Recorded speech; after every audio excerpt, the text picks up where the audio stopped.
Léo, ça va? Stan? Le garçon se demanda pourquoi le dieu se trouvait carrément penché sur lui avec la mine la plus inquiète au monde. Et pourquoi est-ce qu'il était assis directement dans le fauteuil du salon alors que d'habitude il devait passer par le jardin céleste? Puis, se redressant, il sentit quelque chose de froid et friable au-dessus de sa lèvre supérieure. Il mit sa main dessus et regarda le bout de ses doigts. Du sang? Il regarda sa veste qui en était recouvert. Un vent de panique commença à s'emparer du garçon. Qu'est-ce qui s'est passé? Que m'est-il arrivé? Stan semblait gêné.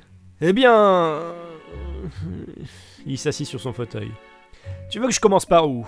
Parce que je peux te dire ce qui s'est passé à l'instant ou bien il y a 30 minutes. 30 minutes?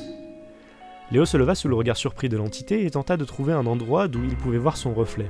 De la fenêtre, il ne put voir qu'un vague reflet, mais une chose était sûre, il était toujours aussi roux que quand il était monté dans le bus. Dans le doute, il retroussa sa manche droite et constata non seulement que ses poils semblaient bien plus nombreux, mais aussi bien plus sombres. Il retroussa sa deuxième manche, idem. Il considéra l'option de regarder son ventre, mais se rappela qu'il était invité chez quelqu'un d'autre et que s'exhiber en la présence d'un hôte que l'on ne connaît officiellement que depuis la veille n'est pas reconnu officiellement comme coutume acceptable dans de nombreux pays du globe, y compris le sien. Il se contenta de regarder Stan, les yeux écarquillés. « Qu'est-ce qui s'est passé ?» demanda-t-il avant de rajouter. « À l'instant ?» L'homme se leva de son fauteuil et se dirigea vers le garçon. Il posa ses mains gantées sur les épaules de son protégé. « Tu viens de tenter une expérience et ça a raté de façon spectaculaire. Remarque, il semblerait que tu aies perdu la mémoire, mais au moins ton nez n'est plus cassé. » Sa dernière phrase lancée sur un ton un peu trop joyeux rendit Léo livide. « Le... nez cassé ?» Il se mit à le toucher et constata que son nez était toujours aussi bien placé et qu'il ne faisait pas mal, ce qui en soi était plutôt une bonne chose. Ceci dit, cela n'expliquait pas pourquoi il avait été cassé en premier lieu, ni comment il aurait pu être réparé. La réponse du dieu soulevait encore plus de questions qu'elle n'en résolvait. Et comment est-ce que j'ai fait mon compte? Pourquoi est-ce que j'ai eu le nez cassé? La réponse de Stan surprit le jeune homme. Aucune idée. Il se tourna vers la bibliothèque et prit le livre au nom de Léo Davis. Par contre, ce livre le sait. La curiosité prit le pas sur la confusion. Léo se précipita sur Stan. Ne me dites pas que ce livre... Si c'est ce que tu penses, alors oui, c'est le cas. Ce livre relate tous tes faits et gestes, et ce, jusque dans les moindres détails, si je le souhaite. Léo observa le livre. Mais il est super fin! Comment est-ce qu'il peut contenir ce que j'ai fait dans toutes mes vies? Tous les embranchements? Stan referma le livre et regarda son invité. Ses yeux témoignaient d'une grande fierté. Voilà une excellente observation et une très bonne question. Vois-tu, lorsque tu fais un choix dans ta vie, l'univers tout entier se divise en autant de parties que le nombre de décisions qu'il t'est possible de prendre. Ce livre est propre à cette continuité, et même si je ne sais toujours pas pourquoi il s'écrit tout seul, je sais qu'il ne relatera que tout ce qui est lié au choix que tu as fait dans ce plan de réalité. C'est tout bête, mais il nous est impossible de savoir comment tu t'en sors dans le monde où, par exemple, tu es devenu le chef d'une bande de vauriens. Léo avait du mal à s'imaginer être à la tête de quoi que ce soit, mais il voyait très bien où Stan voulait en venir. Et donc il est possible de voir ce qui s'est passé il y a une demi-heure? L'expression de l'autre changea pour laisser place au dépit. Je viens de le voir et... Il hésita longuement. Tu peux pas le lire. Une vague de déception prit le garçon. Il était vrai que ces livres étaient importants et il imaginait bien que quiconque n'était pas en droit de les lire. Je comprends, mais vous pourriez pas me dire ce qui s'est passé? Stan se mit à réfléchir. Eh bien ça, oui, je peux. En tout cas, disons que ta magie a attisé la peur, comme tu as pu le remarquer, et il y en a un qui a pris tellement peur qu'il t'a frappé, d'où le nez cassé. Léo était horrifié. Sérieusement? Le dieu fit la moue. L'homme a vite été évacué, mais ça n'a pas empêché les gens de te regarder avec une certaine crainte. Tu as passé tout le trajet à t'inquiéter, et quand tu as décidé de te soigner en remontant le temps sur toi-même, tu n'as soigné que ton nez, ce qui était la chose à ne pas faire. Le garçon fronça des sourcils. L'idée était excellente, et il imaginait bien qu'elle lui était venue dans l'instant, mais... Pourquoi? Stan hésita à nouveau. Il savait que ça allait être choquant, mais il fallait bien le lui dire pour qu'il évite de reproduire cette erreur. Comment te dire ça?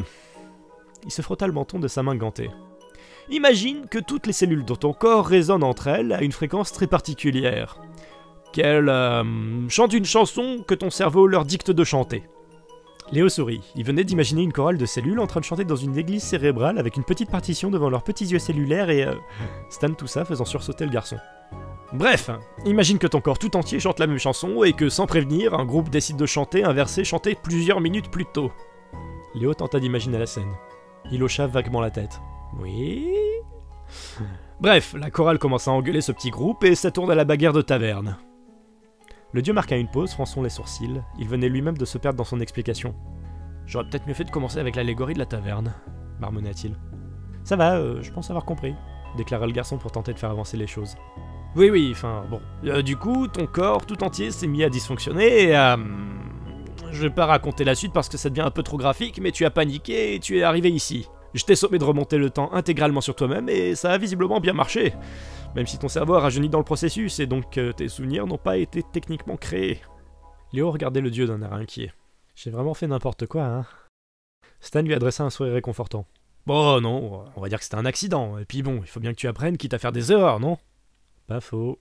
Un grand sentiment de honte et de culpabilité l'envahit. Il fixa le plancher, l'air triste. Et maintenant, ça ne va être plus qu'une question de temps avant que tout le monde soit au courant. Le dieu fixa d'un air bienveillant le garçon. Il sourit. Tu sais, je crois que tu as oublié un petit détail. Léo leva la tête et lui lança un regard perdu. Hein? Stan fit un geste en direction de son poignet, le tapotant 2 fois. Le garçon ne mit pas beaucoup de temps à comprendre. Mais oui, si je remonte le temps, alors personne ne saura. Puis il réfléchit. Mais si je fais ça, Zoé va... Pas nécessairement. Réfléchis 2 secondes. Léo suivit les conseils de Stan. Je pourrais... Il sourit. C'est bon, j'ai trouvé. Le dieu ouvrit le livre de Léo et se mit à le lire rapidement. Il sourit à son tour. Oh oh oh, bien vu! Léo fronça les sourcils. Vous pouvez lire mes pensées avec ça? Oh, ça va, c'est pas comme si j'avais fait ça toute ta vie. Le ton rassurant du dieu, il y fait l'inverse sur le garçon. Mais c'est de la violation de vie privée! Et c'est illégal! Ah!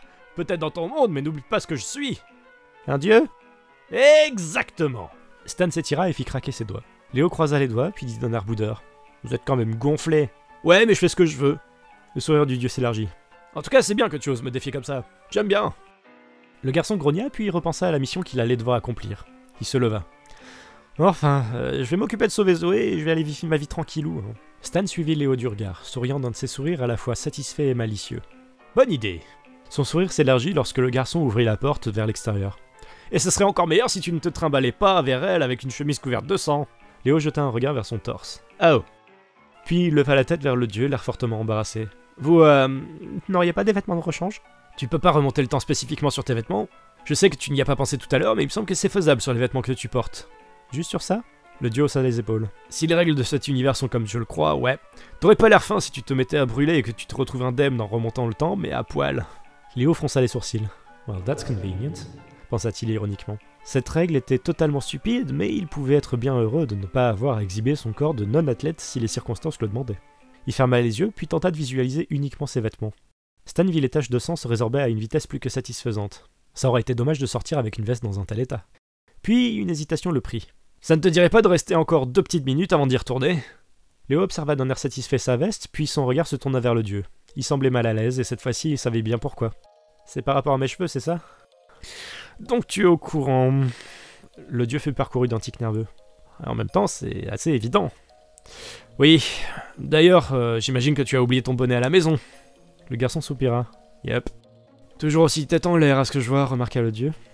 Il claqua des doigts et fit se matérialiser le bonnet du garçon qu'il lui lança. Tiens, attrape. Léo le rattrapa habilement. Merci. Du coup, vous savez ce qui se passe avec ça? Stan secoua vigoureusement la tête. C'est un effet secondaire assez énervant, mais j'imagine que c'était le prix à payer pour l'impureté. Ouais, enfin, j'espère juste que je me transforme pas en monstre, hein, si j'abuse de ses pouvoirs, vu comment ça se profile. Léo sourit.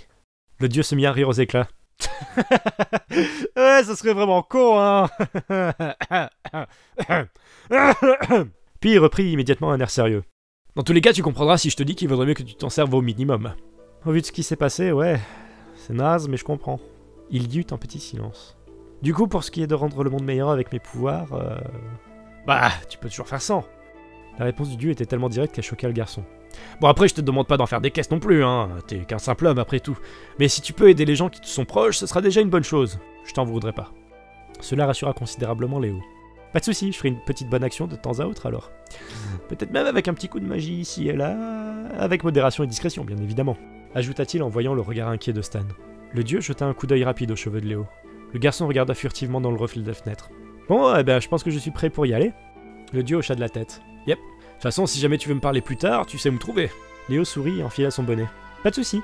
Allez, à plus.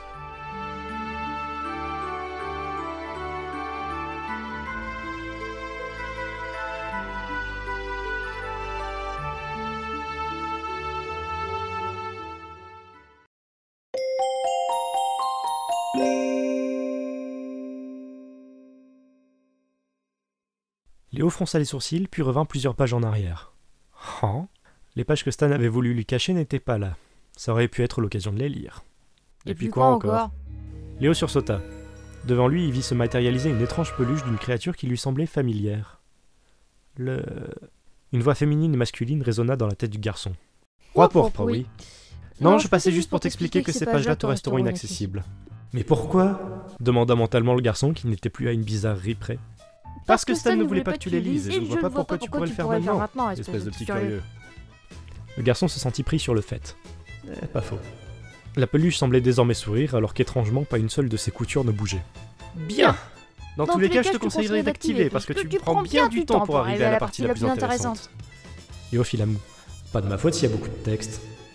Bah, je vais t'aider, tiens. L'œil sombre de la peluche se mit à briller, tandis que ceux de Léo s'écarquillèrent à la vue du livre, dont le nombre de pages commençait à être drastiquement réduit. Mais t'inquiète pas, je n'ai laissé que les parties dont tu te souvenais le moins et qui sont un minimum importantes au bon développement des personnages et à l'établissement de points qui pourraient t'aider à mieux comprendre la deuxième partie. Et j'ai rajouté quelques scènes du côté d'un certain ami à toi pour rendre l'histoire plus intéressante et logique. Coupez le gras, ajoutez là où il faut rajouter et ne laissez au final que le plus important qu'ils m'ont dit. Léo était intrigué. Qui ça? Bah les éditeurs, pardi. Il y eut un petit silence mental. T'occupe et repars lire, Léo. On se reverra plus tard. La peluche se volatilisa, laissant le garçon avec la vague impression que quelque chose d'important venait de se passer et l'idée qu'il lui faudrait peut-être continuer de lire.